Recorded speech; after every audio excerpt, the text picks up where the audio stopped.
2047 में हमारे देश की आज़ादी को 100 साल पूरे हो जाएंगे।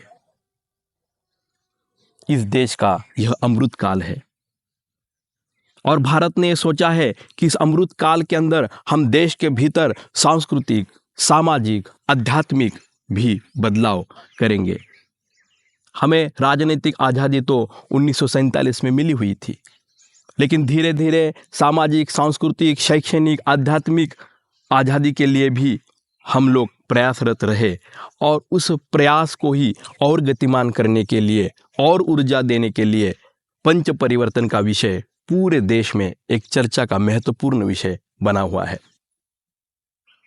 एक कृषि नीति वैज्ञानिक होने के नाते जब मैं पंचप्रण के बारे में सोच रहा था तो मैंने ये सोचा कि पंचप्रण को सही मायने में अगर देश के हर व्यक्ति तक पहुंचाना है तो 70% से भी ज़्यादा इस देश की आबादी किसानों की है।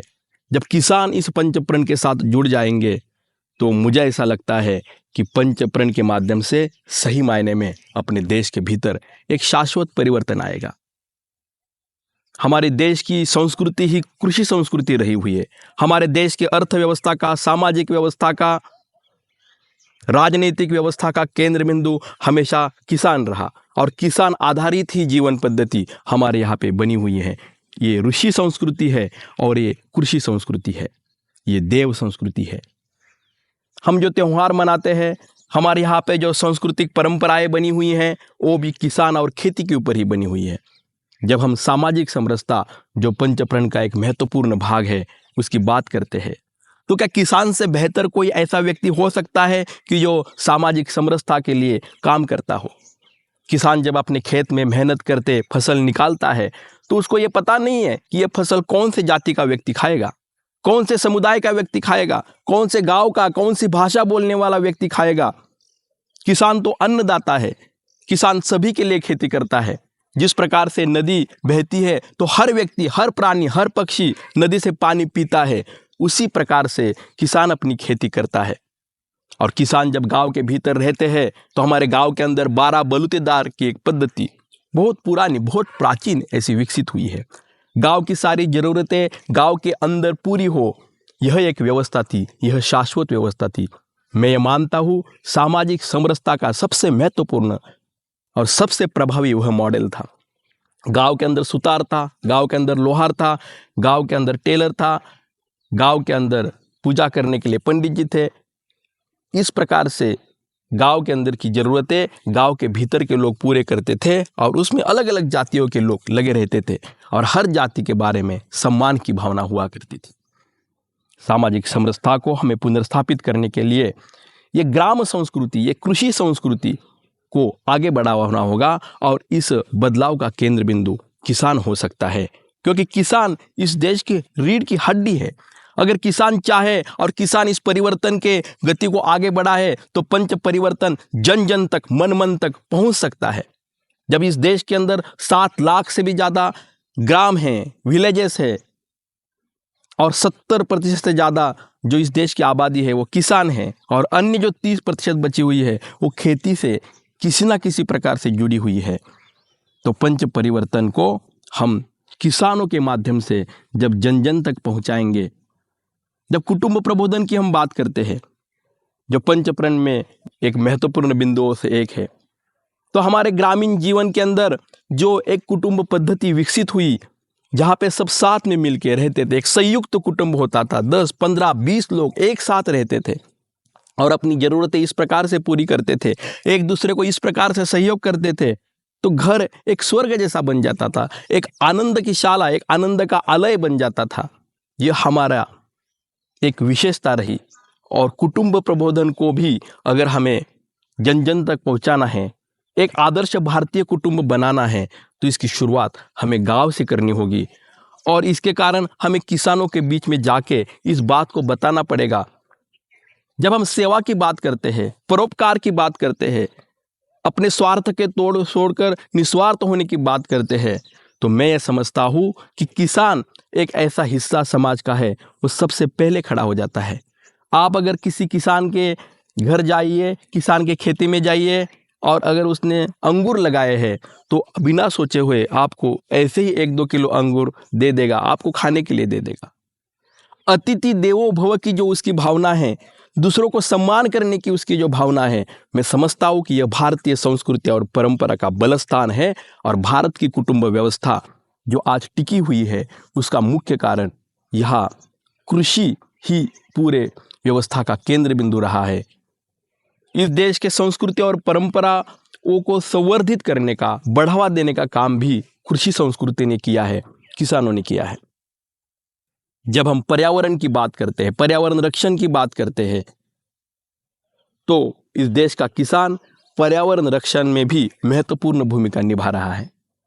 आज जब पूरी दुनिया केमिकल फर्टिलाइजर के पीछे भाग रही है, भारत का किसान ये सोच रहा है कि नहीं, जमीन हमारी माता है, भू हमारी माता है और माँ के साथ हम खिलवाड़ नहीं करेंगे। चाहे प्रोडक्शन थोड़ा कम भी क्यों ना हो, चाहे नफा थोड़ा कम क्यों ना भी हो, हम धीरे धीरे धीरे ऑर्गेनिक फर्टिलाइजर के ऊपर बढ़ेंगे। हम मिट्टी का भी स्वास्थ्य बचा के रखेंगे और मेरे खेत से जो अनाज बना हुआ है वो खाने वाले व्यक्ति का भी स्वास्थ्य बचा के रखेंगे। सिर्फ और सिर्फ पैसा कमाना हमारा उद्देश्य नहीं है, क्योंकि भारत के अंदर खेती के प्रति ये भाव रहा, ये भावना रही कि ये कोई एक कमर्शियल एंटिटी नहीं है, ये कोई बिजनेस नहीं है कि बाय हुक बाय क्रूप किसी भी प्रकार से प्रॉफिट कमाइए।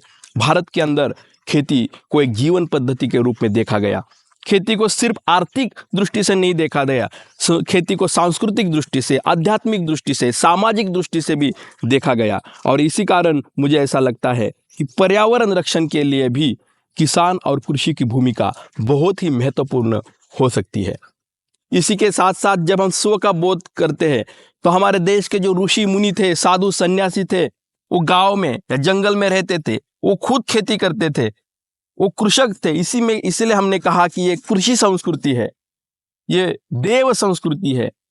और इसी कारण जब स्व की बोध का बात होता है तो हमें दोबारा एक बार अपने खेती की तरफ जाना पड़ेगा, अपने ग्रामीण जीवन की तरफ जाना पड़ेगा, एक गांव की जो हमारी यहाँ की विकसित पद्धति है उसकी तरफ जाना पड़ेगा। क्योंकि इस देश के त्यौहार, इस देश की परंपरा और इस देश की जीवन पद्धति खेती के साथ जुड़ी हुई है।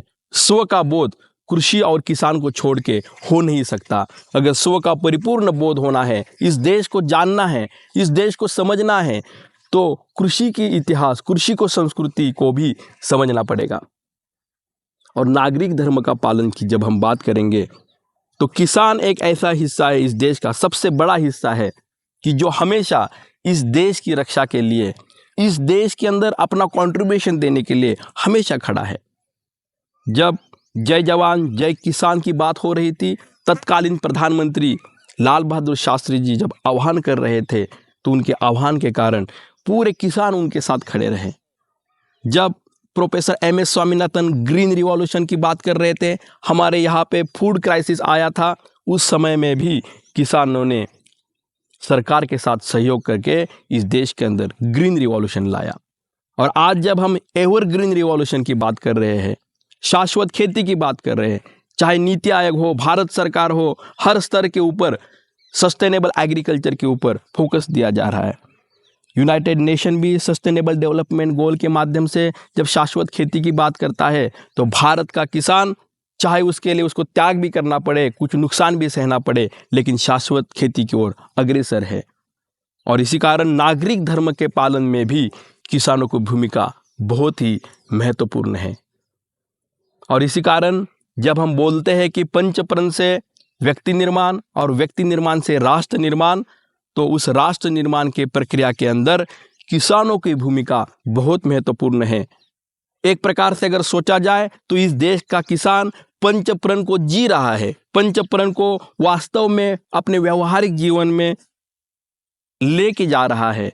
बस और तेजी से अगर हम विषय इस किसानों के बीच में रखेंगे तो पंचप्रण पूरे देश के अंदर, देश के हर व्यक्ति के अंदर, जन गण मन के अंदर पहुंच जाएंगे और जिसके कारण भारत विकसित भी होगा, विश्व गुरु भी होगा और पूरे विश्व को शाश्वतता की ओर लेके आगे बढ़ेगा। और इसीलिए हम कहते हैं असतो मां सद्गमय तमसो मां ज्योतिर्गमय मृत्योर माम अमृतम गमय।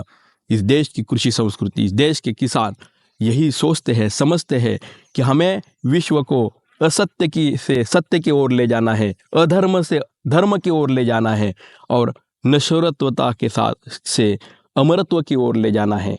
और पंचप्रण इस दिशा में हमें ऊर्जा प्रदान करेंगे और जिसके माध्यम से किसानों के द्वारा इस देश को हम पुनर्निर्माण कर सकते हैं या विश्व गुरु के रूप में पुनर्स्थापित कर सकते हैं।